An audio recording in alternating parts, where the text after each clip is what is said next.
नमस्कार बच्चों। आज मैं वापस से आपके साथ हूँ। पिछले 2 वीडियोस में हमने बस्टन के बारे में देखा था। बजट क्या होता है, बस्टन क्या होता है, इन दोनों के बीच में डिफरेंस क्या होते हैं। इसी क्रम में हम आज ये तीसरा वीडियो लेके आए हैं। पिछले 2 वीडियो जो मैंने आपके लिए बनाए हैं, आशा है कि आप लोगों के लिए वो फ़ायदेमंद होंगे। भविष्य में भी आप इन वीडियो को कभी भी देख सकते हैं। इस चीज़ का आप ध्यान रखें, इनको बार बार देखें ताकि आपके लॉजिक क्लियर हों। तो आज इसी क्रम में हम देख रहे हैं बजटन के उद्देश्य। आपके सामने स्क्रीन भी है, आप स्क्रीन में देख सकते हो कि इसमें बजटन के जो उद्देश्य हैं उसमें मैंने 5 उद्देश्यों को आप शामिल किया है।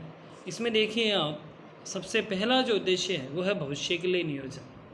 देखिए ये तो हमने परिभाषा में देख लिया था कि जो बजटन बनाया जा रहा है, जो बजट बनाने की प्रक्रिया है, वो फ्यूचर में होने वाले इवेंट्स के लिए हम आज ही जो प्लानिंग कर रहे हैं वो है। तो बजटन में सबसे पहला ये होता है कि हम जो भी प्लानिंग कर रहे हैं वो किसके लिए होगी, भविष्य के लिए होगी। कि भविष्य में हमें क्या करना है, कैसे करना है, कब करना है, किसके द्वारा वो चीज़ होगी, ये सारी चीज़ें हम इस पॉइंट में क्लियर करते हैं। तो बजटन का पहला उद्देश्य है कि ये भविष्य के लिए नियोजन है। सेकंड पॉइंट है संयमन। देखिए यहाँ संयमन का मतलब होता है कम्युनिकेशन से, कि आपके संस्था में जो अलग अलग डिपार्टमेंट्स हैं, अलग अलग विभाग हैं, उनमें कार्य करने वाले अलग अलग व्यक्ति हैं, तो उन सबको ये पता होना चाहिए कि उनका क्या रोल है, संस्था के लक्ष्य क्या हैं, उसकी नीतियाँ क्या हैं, और किस प्रकार से उन नीतियों को पालन करते हुए उनको जो टास्क दिया हुआ, उनको जो कार्य दिया हुआ है, वो उसको पूरा करते हुए संस्था के लक्ष्यों को हासिल करने में अपना योगदान दे सकें। थर्ड पॉइंट है समन्वय। देखिए फर्स्ट ईयर में आपने मैनेजमेंट में पढ़ा होगा कि without coordination nothing can be achieved in an organization. देखिए जो आपका ऑर्गेनाइजेशन है, जो संगठन है, वो किसी एक व्यक्ति से नहीं बनता। हम देखते हैं चाहे कंपनी छोटी हो, बड़ी हो, ऑर्गेनाइजेशन छोटा हो, बड़ा हो, एक व्यक्ति से वो सारे कार्य संभव नहीं हो पाते।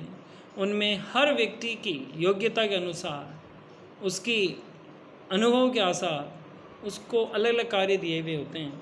तो अब डिपार्टमेंट अलग अलग हैं। आपका परचेज डिपार्टमेंट अलग है जहाँ आप क्रय करोगे, आपका स्टोर डिपार्टमेंट अलग है, आपका प्रोडक्शन डिपार्टमेंट है। इन सभी डिपार्टमेंटों, इवन जो अकाउंट्स वाले डिपार्टमेंट हैं, इनके बीच में आप कैसे कोऑर्डिनेशन करोगे, किसको क्या पता चलेगा कि किसको क्या कार्य करना है।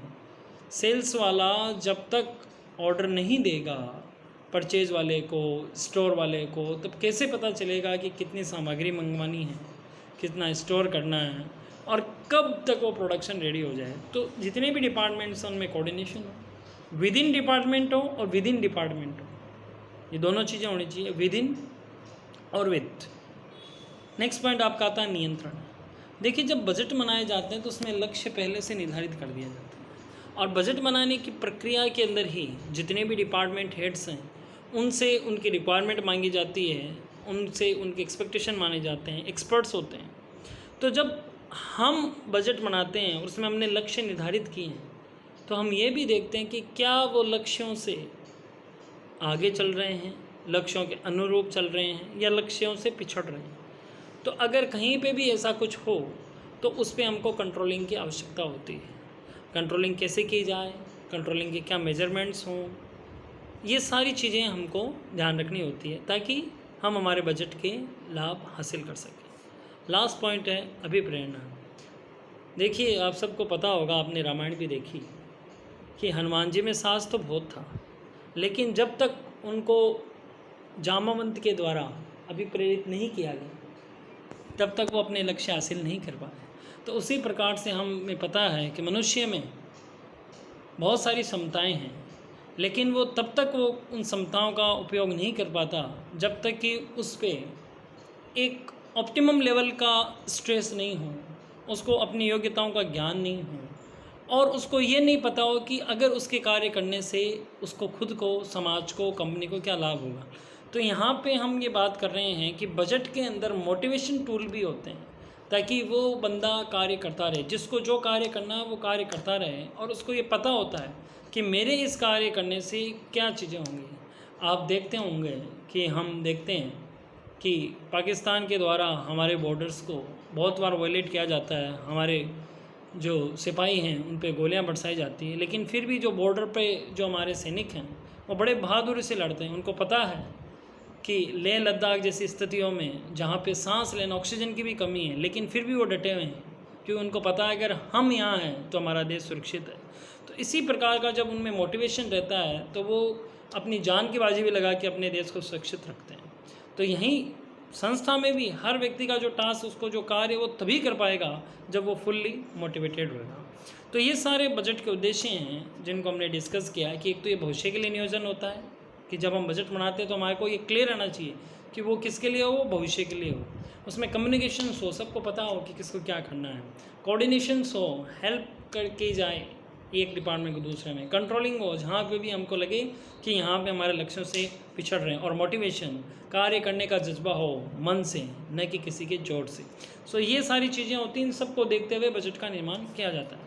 अब हम देखते हैं प्रिंसिपल ऑफ बजटन, आप यूँ कह सकते हैं बजटन के सिद्धांत, कि भैया जब हम बजट बना रहे होते हैं तो हमारे उद्देश्य तो क्लियर है कि हमको इन चीज़ों को हासिल करने के लिए बजट बनाना है, लेकिन कौन से प्रिंसिपल्स हैं जिनको, कौन से कैनन्स हैं जिनको हम देखते हुए कि इन चीज़ों को अपनाते हुए हम हमारे उद्देश्यों को हासिल कर सकते हैं। तो देखो, बजटन का जो पहला सिद्धांत है वो होता है प्रबंधन द्वारा प्रवर्तित। देखिए, हर मैनेजमेंट की एक फ़िलोसॉफी होती है जिसको वो अचीव करना चाहते हैं, तो जैसा उनकी फ़िलोसॉफी होती है वैसा ही वो बजटन तैयार करते हैं। तो इसका मतलब ये है कि जो भी प्रबंधक है वो उसको बनाएं, और जो मैनेजमेंट के प्रिंसिपल्स हैं जो हमने पढ़े हैं फर्स्ट ईयर में भी देखे हैं और जो कि अप्लाई होते हैं हमारी होल लाइफ, तो उनको ध्यान में रखते हुए प्रबंध के सिद्धांतों को अपनाना हमको चाहिए। तो ये बजटन के सिद्धांत में यह है कि प्रबंधकों के द्वारा प्रबंध के सिद्धांत को देखते हुए बजटन का निर्माण करना चाहिए। सेकेंड पॉइंट है आपका उत्तरदायित्व केंद्रों का निश्चय करना। देखिए बच्चों, ये जो पॉइंट है ये बहुत इंपॉर्टेंट पॉइंट है। ये पॉइंट इंपॉर्टेंट क्यों है, इसका हम ये बता सकते हैं कि ये पॉइंट इंपॉर्टेंट इसलिए है कि जब तक आप उत्तरदायी केंद्रों का निश्चय नहीं कर लेते हो तब तक आप किसको रिस्पॉन्सिबल ठहराओगे, क्योंकि एक ही कार्य कई बार 5-5 जने करते हैं, लेकिन जब तक उनमें ये चीज़ क्लियर नहीं है तो वो फिर उस कार्य को नहीं कर पाते। हम किसको रिस्पॉन्सिबल ठहराएंगे, जिसको हमने टास्क दिया है, जिसको हमने ड्यूटीज़ दी हैं, जिसको हमने रिसोर्सेज दी, तो हम पर्टिकुलर हर वर्क के लिए हमको पता है कि अगर ये वर्क टाइम पे डन नहीं हुआ तो ही और शी विल बी रिस्पॉन्सिबल। तो उत्तरदायित्व केंद्र का हम निश्चय करते हैं और उसी रूप से कार्य करते हैं। नेक्स्ट पॉइंट है हमारा बजट अवधि। बजट अवधि का मतलब ये होता है कि आपने जो बजट बनाए वो एक ड्यूरेशन में बनेगा। तो ये हमको ध्यान रखना चाहिए कि हमारा जो बजट है उसका एक अवधि हमारी फिक्स हो। एक रूपता का मतलब होता है सिमिलरिटी। देखिए, आपने देखा होगा कि इंडिया में अकाउंटिंग सिस्टम अलग फॉलो होते हैं, फॉरेन में अकाउंटिंग सिस्टम अलग फॉलो होते हैं। इन सभी जो अकाउंटिंग सिस्टम हैं इनमें सिमिलरिटी होनी चाहिए। इनमें हमको पता आना चाहिए कि भैया इंडिया में जो हम अकाउंटिंग सिस्टम फॉलो करें, या लास्ट टाइम आपने जो बजट बनाए, जो आपने टर्मिनोलॉजी को डेफिनेशन दी वो की वो डेफिनेशन अभी आपकी हो।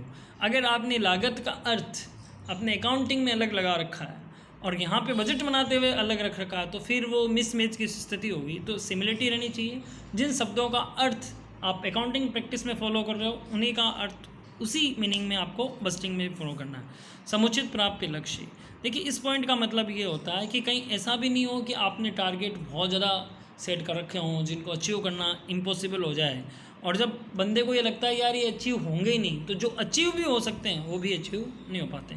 तो ध्यान रखें, लक्ष्य वही बनाएं जो आप अचीव कर सकें। नेक्स्ट कार्य सहायक एवं मूल कार्यों में अंतर। देखिए, कभी भी जब आप बजट बनाते हो तब आपको पता होता है आपके ऑब्जेक्टिव ये हैं और ये हम कार्य करेंगे तब हम इस कार्य को कंप्लीट कर पाएंगे, और इन कार्यों के लिए हमको ये सब्सिडी के रूप में ये कार्य करने होते। कई बार क्या होता है कि जो संस्था के कर्मचारी होते हैं वो सहायक कार्यों पे इतना ज़्यादा ध्यान दे देते हैं कि उनका मूल कार्य ही उससे वो भटक जाते हैं। तो ये भटकाव न हो, वो सहायक कार्यों को सहायक समझें, मूल कार्य जो हमारा मेन वर्क है उस पर वो ध्यान दें ताकि हम हमारे लक्ष्यों को हासिल कर सकें। नेक्स्ट पॉइंट लिखा हुआ है, देखो बेटा, बजट अनुमानों का पुनर्निरीक्षण। इसका मतलब क्या है, जैसे ही आपने एस्टिमेट लगाए आपको एक रिव्यू करना है कि कहीं कोई मिस्टेक तो नहीं रहेगी, क्या वो आंकड़े सही हैं, जो भी डिपार्टमेंट से रिक्वेजिशन भेजी गई है, जो भी डिपार्टमेंट ने अपनी थॉट्स भेजे हैं, अपने सजेशंस भेजे हैं, अपनी रिकमेंडेशन भेजी है, क्या वो उसी अनुरूप है। कुछ ऐसा तो नहीं होने वाला फ्यूचर में कि जो आज हम सोच रहे हैं वो कुछ अचीव नहीं कर पाएँ। तो इन सभी चीज़ों को ध्यान रखते हुए एक रिव्यू प्रोसेस होती है जिसको हम डन कर लेते हैं, ताकि जब भी हमारा फाइनलाइजेशन हो तो एकदम करेक्ट हो। और लास्ट पॉइंट है अंतिम अनुमोदन। अंतिम अनुमोदन का मतलब है फाइनली जब डिस्कस हो जाता है, उसका पुनरीक्षण भी हो गया बजट का, तो फिर हम उसको फाइनली रिकमेंड कर देते हैं। तो ये सारे आपने अभी तक देखे इसके प्रिंसिपल्स। अब आगे हम बढ़ रहे हैं और हम देखते हैं बजट के लाभ क्या हैं अथवा महत्व क्या है। तो देखो बेटा, बजट का सबसे अच्छा लाभ ये मिलता है कि बजट के द्वारा हमें हमारे लक्ष्यों का पता चलता है। कि बजट का एक उद्देश्य ये भी है कि लक्ष्यों का निर्धारण किया जाए। तो जब लक्ष्यों का निर्धारण हो जाता है तो ये आसानी रहती है किसी भी व्यक्ति के लिए जो संस्था में कार्य कर रहा हो, प्रत्यक्ष या अप्रत्यक्ष रूप से, कि भैया ये संस्था किस लिए कार्य कर रही है और हमारे इसमें क्या योगदान है। सेकेंड पॉइंट है अधिकारों एवं दायित्वों का स्पष्ट निर्धारण। बिना दायित्वों के अधिकार अंकुश लगाने की आवश्यकता पैदा करता है, और अंकुश लगाता है दायित्व। आपने दायित्व दे दिए, अधिकार नहीं दिए, तो कैसे कोई व्यक्ति कोई कार्य कर पाएगा। तो rights and responsibility should be the equal, और हर बंदे को पता होना चाहिए कि भाई उसका क्या राइट्स है और उसकी क्या रिस्पॉन्सिबिलिटीज़ है। जो मैनेजर्स होते हैं उनके पास क्या राइट्स हैं, जो सुपरवाइजर्स हैं उनके पास क्या राइट्स हैं, क्या उनकी ड्यूटीज़ हैं, लेबर्स हैं उनको किसको फॉलो करना है, ये सब चीज़ें इसमें तय हो जाती हैं। तो ये हमारा इंपॉर्टेंट है। सहयोग की भावना का विकास होता है। देखिए, हमने ये देखा है 2 और 2 5 होते हैं, 1 और 1 11 होते हैं। ये कैसे होते हैं? जब आप किसी की हेल्प करो, आप सपोज कीजिए कि आपको वेट उठाना है 50 kg, और आप जब एक बंदा उठाने की कोशिश करेगा तो शायद वो नहीं उठा पाएगा, उसको उसके खुद की प्रॉब्लम्स भी हो सकती हैं, फिजिकली भी इशू हो सकते हैं। लेकिन जब 2 बंदे उठाएंगे तो वो 50 किलो 40 किलो के बराबर ही हो जाएगा और बढ़िया तरीके से वो काम कर पाएंगे। तो हमने देखा है कि सिंगल पर्सन के बजाय जब आदमियों की जितनी ज़रूरत होती है उतने आदमी होते हैं, तो आपस में जब एक, आप यूँ कह सकते हैं, हार्मनी का, एक सद्भाव का उनके पास अगर उनके बीच में है सद्भाव, तो वो कार्य आसानी से होगा। उसमें सहयोग की भावना भी होती है कि उनको पता है आज अगर हम इनका काम करेंगे कल वो हमारे सहयोग करेंगे, तो एक अच्छा माहौल बनता है, एक हार्मनी क्रिएट होती है। नेक्स्ट पॉइंट है निष्पादन मूल्यांकन एवं नियंत्रण। मैंने ये पॉइंट पहले भी डिस्कस किया है कि आप जब बजट में जो टारगेट अचीव करते हो उनको टाइम टू टाइम आप रिव्यू करते रहते हो कि क्या वो जो हमने हासिल किया वो हमारे लक्ष्यों के अनुरूप ही है। तो ये परफॉर्मेंस बताता है, एक परफॉर्मेंस अप्रेजल का तरीका, और इसी के बेस में हम देखते हैं प्राइवेट ऑर्गेनाइजेशन में किसी बंदे को इंक्रीमेंट भी मिल जाते हैं। नेक्स्ट पॉइंट है संसाधनों का अनुकूलतम उपयोग।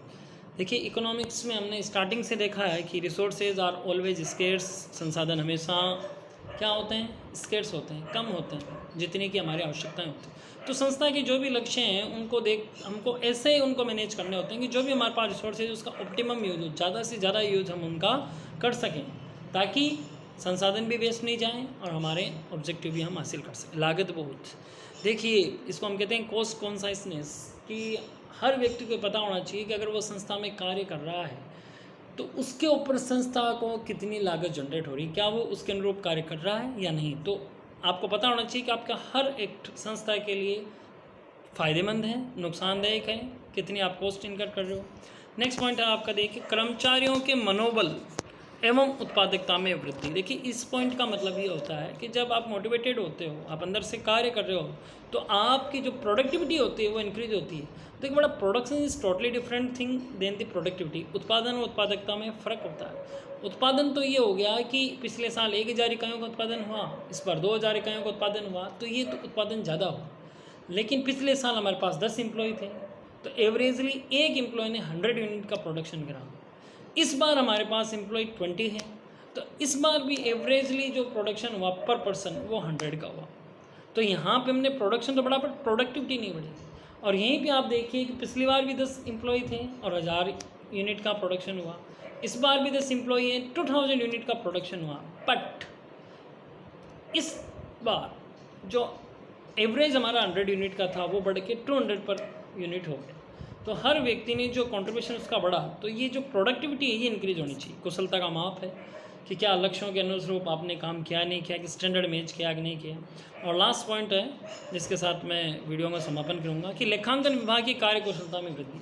देखिए, जो डेटाज हैं वो हम लेते रहते हैं अकाउंटिंग डिपार्टमेंट से, ऑडिट डिपार्टमेंट से, तो वो लोग, उनको पता है कि हमारे ही डेटा के बेस पे आगे जाके बजट बनना है, और अगर हमने ही कहीं पे कोई कमी रख दी तो आगे जाके इस संस्था के लिए हानिकारक हो सकती है। तो वो भी एकदम इफ़िशिएंटली काम करते हैं, डे टू डेटा प्रिपेयर करते हैं और आपका लक्ष्यों को हासिल करते हैं। धन्यवाद बेटा। मेरे को लगा कि ये वीडियो आपके काम आएगा, तो आप इसको पढ़ें, दोबारा भी देखें।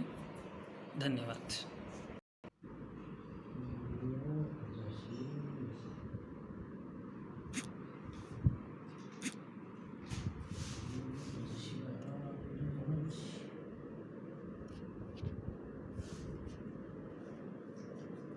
सांस